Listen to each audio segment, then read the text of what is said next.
Hello दोस्तों, 14 जुलाई को launch हुआ चंद्रयान 3 23 अगस्त को शाम 6:04 पर मून की साउथ पोल पर लैंड कर चुकी है। और हमारा भारत मून की साउथ पोल पर लैंड करने वाले दुनिया का पहला एकमात्र देश बन चुका है।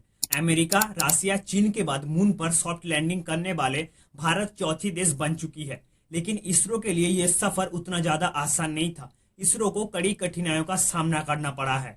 2008 यानी कि पिछले 15 सालों से इसरो 23 अगस्त का इंतजार कर रहा था और 15 साल की कड़ी इंतजार के बाद इसरो के साथ साथ पूरे भारतवासी का ये इंतजार खत्म हुआ। इसरो का ये मिशन काबिले तारीफ है और ये हो भी क्यों ना। जहां पर रसिया का लूना 25 मिशन का बजट था 1600 करोड़, वहीं पे हमारा चंद्रयान 3 मिशन का बजट था 615 करोड़, जो कि चंद्रयान 2 से भी कम है। चंद्रयान 2 मिशन का बजट था 918 करोड़। इसरो इतनी कम बजट में, इतनी कम रिसोर्सेस में जो मुकाम हासिल किया है, मुझे नहीं लगता कि आने वाले कुछ सालों में कोई और स्पेस एजेंसी ये मुकाम हासिल कर सकता है इतनी कम बजट में। चंद्रयान 3 के इस मिशन का सबसे चैलेंजिंग पीरियड था लास्ट के 15 मिनट, क्योंकि वो समय मून की साउथ पोल पर लैंड करने के लिए सबसे क्रूशियल टाइम होता है। इससे पहले इंडिया का विक्रम मून लैंडर 2019 में चंद्रयान 2 क्रैश कर गया था। इजराइल का बेयरसीट स्पेसक्राफ्ट 2019 के अप्रैल में क्रैश कर गया था। इसीलिए इसरो का फॉर्मर चीफ के सिवन ने 15 मिनट्स की इस लैंडिंग फेज को 15 मिनट्स ऑफ टेरर कहा था। चंद्रयान 3 का डियरिंग लूनर एक्सप्लोरर 5:45 पर स्टार्ट होता है और ये अगले 15 मिनट तक चलता है। इस समय के दौरान स्पेसक्राफ्ट ऑटोनोमसली ऑपरेट्स होती है। उस समय साइंटिस्ट और इंजीनियर सिर्फ दर्शक बन के बैठे हुए होते हैं और सब कुछ विक्रम लैंडर की ऑनबोर्ड कंप्यूटर सिस्टम्स के ऊपर डिपेंड करता है। लैंडर पर सेकेंड में 1.6 किलोमीटर स्पीड से ट्रैवल करते हुए लूनर सरफेस से लगभग 30 किलोमीटर ऊपर तैरते हुए चांद को परिक्रम करती है और अगले 690 सेकंड में इसका इंजन जलता है और इसका स्पीड धीरे धीरे 1/4 तक कम कर लेता है, जबकि चांद का ग्रेविटी 60 मीटर पर सेकंड में इसको नीचे की तरफ ले जाता है। और ऐसी अहम समय पर हमारा चंद्रयान 2 क्रैश कर गया था। इजराइल का बेयरसीट स्पेसक्राफ्ट भी क्रैश कर गया था और ये बात इसरो की साइंटिस्टों को और भी सताता रहा, क्योंकि कुछ घंटे पहले रसिया का लूना 25 भी क्रैश कर गया था। और इसी चीज के लिए चंद्रयान 3 को काफी तैयार किया गया था। एक हाई स्पीड हॉरिजॉन्टल स्थिति में उड़ने वाले स्पेसक्राफ्ट की इंजन को खोलकर उसे वर्टिकल पोजीशन यानी कि 90 डिग्री पर लाना, उसके बाद धीरे धीरे उसे लैंड करवाना। और ये जो प्रोसेस है बहुत ही ज्यादा कॉम्प्लिकेटेड है। आप और हमारी तरह जो लोग इस मिशन को टीवी या मोबाइल पर देख के आसान समझ रहे हैं, यह मिशन उतना ज्यादा आसान नहीं था। अब बात करते हैं इसकी लैंडिंग प्रोसेस के बारे में।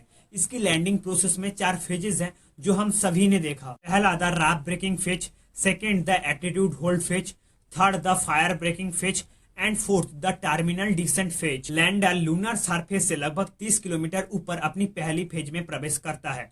उस समय लैंडर 6048 किलोमीटर पर आवर की स्पीड से हॉरिजॉन्टली घूम रहा होता है। उस समय हॉरिजॉन्टल स्पीड को 1290 किलोमीटर पर आवर तक लाना पड़ता है और वर्टिकल स्पीड को 61 मीटर पर सेकेंड यानी कि लगभग 220 किलोमीटर पर आवर लाना पड़ता है। और इस पूरी प्रोसेस को राफ ब्रेकिंग फेज कहा जाता है। अब आता है एटीट्यूड होल्ड फेज। इस फेज के दौरान लैंडर को 30 किलोमीटर से 7.42 किलोमीटर तक नीचे जाना पड़ता है और ये प्रोसेस 10 सेकेंड तक चलती है। इस समय के दौरान लैंडर का horizontal and vertical ordination change करना भी होता है। अब आती है फायर ब्रेकिंग फेज। ये फेज लगभग 175 सेकेंड तक रहती है, जहां लैंडर पूरी तरह से वर्टिकल पोजीशन में चला जाता है। उस समय ऊंचाई 800 से 1000 मीटर तक रहती है।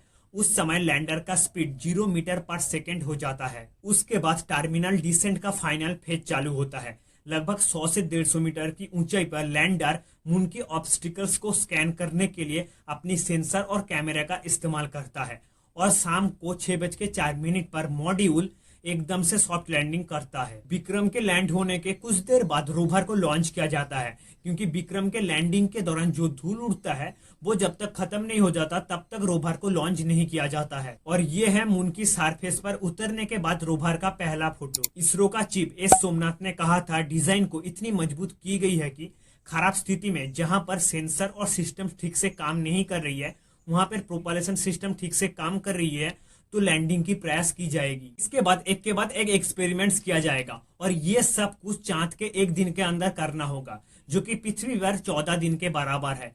क्योंकि चांद पर जब तक सूरज चमकता है तब तक इन सिस्टम्स के अंदर पावर होगा। सूरज डूब जाने से वहां पे पूरी तरह से अंधकार हो जाएगा और वहां का टेम्परेचर -180 डिग्री सेल्सियस के नीचे चला जाएगा। अगर ये सिस्टम 14 दिन के आगे भी जिंदा रहता है तो हमें और भी खुश होना चाहिए कि हम और भी काम कर सकते हैं। फिलहाल इसमें आप लोगों का क्या राय है कमेंट सेक्शन में बताइए। फिर मिलते हैं अगली वीडियो में।